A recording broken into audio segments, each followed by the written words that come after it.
Hi guys, let's see how to make app icons tinted or crystal clear style. So for that, just press anywhere and they will start jiggling like this, and then you have to tap on this edit icon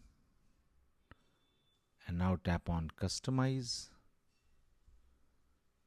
and now from here you have to tap on tinted and the apps will become like this.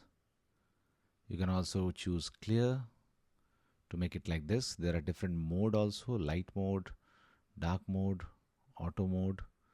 Okay, and once you have done this, when you're satisfied, now that's it. Now you have made app icon style like this. Thanks for watching. Please don't forget to like and subscribe.